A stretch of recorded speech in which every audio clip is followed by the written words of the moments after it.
এক দফা এক দাবি করবো চাই এক দফা তুমি কে আমি কে।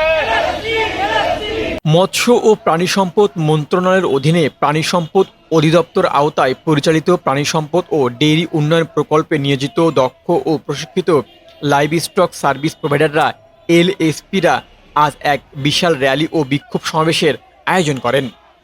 বাংলাদেশ এলএসপি ঐক্য পরিষদের ব্যানারে আয়োজিত এই কর্মসূচিতে যোগ দেন দেশের বিভিন্ন প্রান্ত থেকে আসা শত শত কর্মী। সমাবেশে বক্তারা জানান, তারা দীর্ঘদিন ধরে তৃণমূল পর্যায়ে খামারিদের পাশে থেকে এবং পশু সম্পদের সুরক্ষায় অত্যন্ত দক্ষ ও নিষ্ঠার সাথে সেবা দিয়ে আসছেন, কিন্তু প্রকল্প শেষ হয়ে যাওয়ার পর তাদের ভবিষ্যৎ চরম অনিশ্চয়তার মুখে পড়েছে। আন্দোলনকারীদের একমাত্র দাবি এক দফা এক দাবি। লাইভস্টক সার্ভিস প্রোভাইডাররা এলএসপিদেরকে ইউনিয়ন ভিত্তিক স্থায়ী কর্মসংস্থান নিশ্চিত করতে হবে। তারা ক্ষোভ প্রকাশ করে বলেন, প্রান্তিক পর্যায়ে প্রাণী সম্পদ প্রবৃদ্ধি ও উন্নয়ন তাদের অবদান অনেক। তাদের চাকরি স্থায়ীকরণের ব্যাপারে এখনো কোনো দৃশ্যমান পদক্ষেপ নেওয়া হয়নি।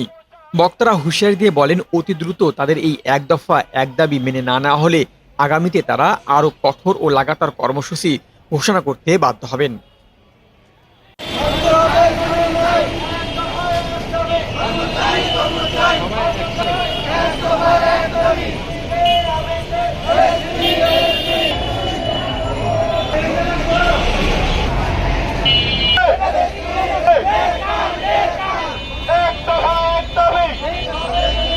মানতে হবে